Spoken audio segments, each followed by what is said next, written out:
Big breaking news. AP ప్రభుత్వానికి తెలంగాణ ప్రభుత్వం shock ఇచ్చింది.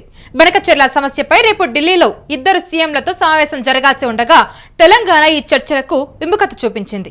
అయితే ఈ మేరకు ఢిల్లీకి లేఖ రాసింది. ఈ పూర్తి వివరాలు మా కరెస్పాండెంట్ రాణా అయితే అందిస్తారు. ఎస్ రాణా, అసలు ఎందుకని రేవంత్ ఢిల్లీ చర్చలకు నో చెబుతూ ఉన్నారు? కౌశల్య, గోదావరి వరదని పెన్నా బేసిన్ కు మళ్లించేందుకు ఆంధ్రప్రదేశ్ ప్రతిపాదించిన గోదావరి బనకచెర్ల ప్రాజెక్టు సంబంధించిన విషయంలో గత కొంతకాలంగా కూడా వివాదంగా మారింది.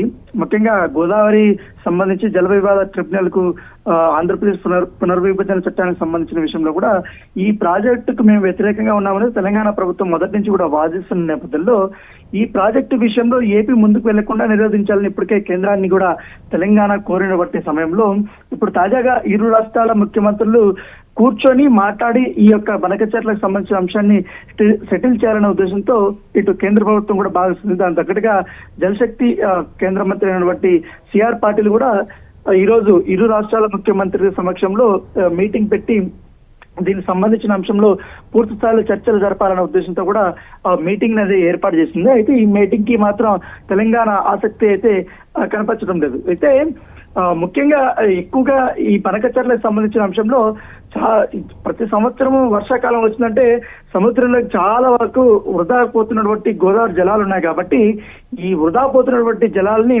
రాయలసీమ కానీ ఉమ్మడి నెల్లూరు కానీ ప్రకాశం జిల్లాలకు తరలించేందుకు ఈ బనకచెర్ల ప్రాజెక్ట్ ని ఏపీ నిర్ణయించాలనుకుంది. కాబట్టి దాన్ని ఇప్పుడు పూర్తి స్థాయిలో ఇటు తెలంగాణ ప్రభుత్వం కూడా వ్యతిరేకిస్తుంది. ఎటువంటి పర్మిషన్స్ తీసుకోకుండా ఏమి పట్టించుకోకుండా కేంద్ర జలశక్తి దీని నుంచి కూడా ఇటు వాటర్ కృష్ణా రివర్ బోర్డు నుంచి కూడా ఎటువంటి పర్మిషన్ కూడా తీసుకోకుండా ఎట్లా వీళ్ళు దీన్ని ముందుకు తీసుకెళ్తారనేది కూడా మొదటి నుంచి దీనిపైన వారు వ్యతిరేకత అనేది చూపిస్తూనే ఉన్నారు. అయితే ఏపీ మాత్రం కృష్ణా నదిపై ఎగువ ప్రాజెక్టుల కారణంగా నీళ్లు సరిగ్గా రావట్లేదు అనేది కూడా చెప్తుంది. దాంతోపాటు గోదావరి నుంచి సగటున ఏటా 2000 టీఎంసీల దాకా నీళ్లు సముద్రంలో కలిసిపోతున్నాయి. కాబట్టి ఇందులో 200 టీఎంసీలు వరదల సమయంలో మళ్లించాలన్నదే ఈ ప్రాజెక్టు ప్రధాన ఉద్దేశం అనేది కూడా వీరు చెప్తున్నారు.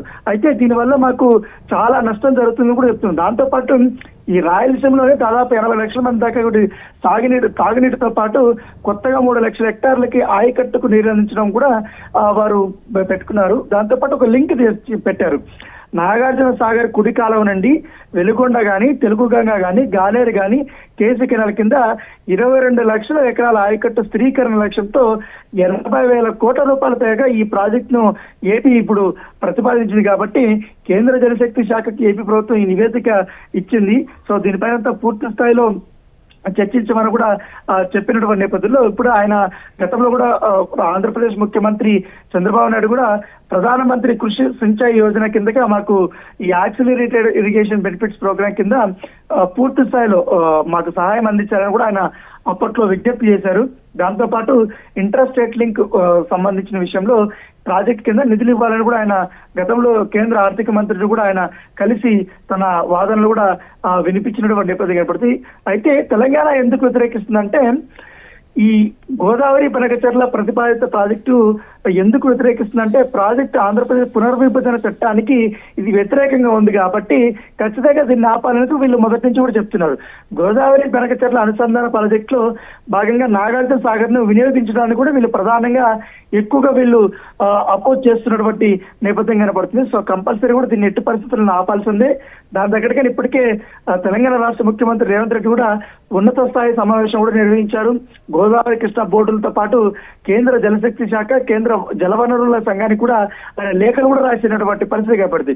సో ఈ ప్రాజెక్టు విషయంలో ముందుకు వెళ్లకుండా నిరోధించాలి, టెండర్లు పిలవకుండా చర్యలు తీసుకోవాలని కూడా ఇట్లా కేంద్ర ఆర్థిక శాఖ మంత్రి కూడా లెటర్లు రాశారు. దాంతో పాటు జలశక్తి మంత్రి సిఆర్ పాటిల్ కూడా తెలంగాణ నీటిపారుదల శాఖ మంత్రి ఉత్తమ్ కుమార్ రెడ్డి కూడా లేఖలు రాసినటువంటి నేపథ్యం అయితే కనపడుతుంది. సో సెంట్రల్ వాటర్ కమిషన్ కానీ, గోదావరి నది యాజమాన్య బోర్డులు కానీ ఇవన్నీ కూడా ఆమోదం తెలుపకుండా కోరాలనేసి ఇప్పుడు తెలంగాణ రాష్ట్ర గవర్నమెంట్ చెప్పింది. కాబట్టి సో చూడాలి, దాని తగ్గట్టుగానే ఇవాళ మీటింగ్ అనేది వాళ్ళు విముఖత వ్యక్తం చేసినట్టుగా మనకు సమాచారం అవుతుంది. ఎందుకంటే రేపు చాలా కీలకమైనటువంటి సమావేశంగానే అందరూ భావించారు.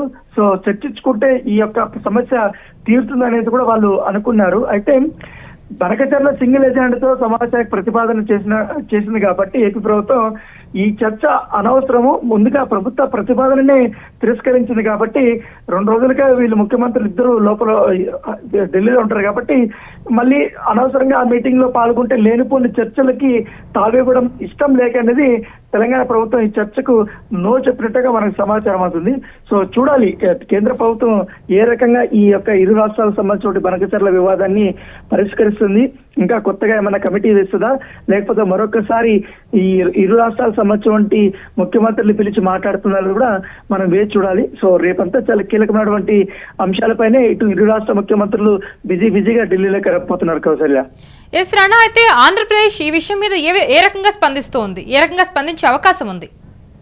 అంటే ఆంధ్రప్రదేశ్ మొదటి నుంచి కూడా చెప్తుంది, సో చాలా వరకు కూడా నీటి వృధా పోతుంది కాబట్టి, సముద్రంలో కలిసిపోతుంది కాబట్టి తెలంగాణ రాష్ట్రము పైన ఉంది, అంటే ఎగువ ప్రాంతంలో ఉంది. సో ప్రాజెక్టులన్నీ ఎగువ ప్రాంతంలో ఉన్నాయి కాబట్టి ఇది లోతట్టు ప్రాంతం. సో ఇక్కడ గోదావరికి సంబంధించినటువంటి వాటర్ ని మనము దాన్ని తరలించడం వల్ల పైన ఉన్నటువంటి తెలంగాణ ప్రభుత్వానికి అసలు ఎటువంటి ప్రాబ్లమే లేదు, వారికి నీటిలో ఎటువంటి సమస్య వచ్చే ప్రసక్తి లేదనేది కూడా వాళ్ళు చెప్తున్నారు. అయితే ఇది నాగార్జున సాగర్ కి లింకప్ చేయడం, దాంతో పాటు ఇప్పటికే కాళేశ్వరం కానీ ఇతర సంబంధించినటువంటి అంశాలు కూడా ఉన్నాయి. కాళేశ్వరం ప్రాజెక్టు కట్టేటప్పుడు కూడా ఏపీ ప్రభుత్వం ఎప్పుడూ వ్యతిరేకించలేదని కూడా చంద్రబాబు అంటున్నాడు. అయితే వీళ్ళు తెలంగాణ రాష్ట్ర ప్రభుత్వం అయితే నాగార్జున సాగర్ లింక్ పెట్టడము, ఇతర వ్యవహారాలు పర్మిషన్ తీసుకోకుండా ఏకపక్షంగా ముందుకెళ్లడం అనేది అభ్యంతరం వ్యక్తం చేశారు. దాని తగ్గట్టుగానే అఖిలపక్ష సమావేశాన్ని కూడా ఇటు తెలంగాణ రాష్ట్రంలో అప్పుడు ముఖ్యమంత్రి సమక్షంలో ఏర్పాటు చేశారు. ఇటు బీజేపీ నుంచి, కాంగ్రెస్ నుంచి, బీఆర్ఎస్ నుంచి, ఎంఐఎం నుంచి, ఇతర వామపక్షాల నుంచి, అలాగే నీటి జలవనరులకు సంబంధించిన అనలిస్టులు, చాలా మంది రిటైర్డ్ ఇంజనీర్లు, ప్రాజెక్టులు మేనేజర్లు, వీళ్ళందరినీ కూడా ముఖ్యమంత్రి పిలిపించి పవర్ ప్లాంట్ ప్రెజెంటేషన్ కూడా ఇచ్చారు. దాంతో పాటు ఇతర పార్టీలకు సంబంధించిన వారి నుంచి ఎలాంటి అంశాలు వ్యతిరేకంగా వచ్చాయి, ఏంటి నెక్స్ట్ మీటింగ్ లో ఎలాంటి చర్చించాల అంశాలు కూడా ఒక రిపోర్ట్ కూడా తయారు చేసుకున్నారు. కాబట్టి దాన్ని బేస్ చేసుకొని ఇప్పుడు ఉన్నటువంటి పరిస్థితులు ఇరు రాష్ట్రాల ముఖ్యమంత్రుల యొక్క మీటింగ్ కి వెళ్ళకపోవడమే మంచిదనేసి కూడా తెలంగాణ రాష్ట్ర ప్రభుత్వం భావిస్తోంది. Right Rana, thank you.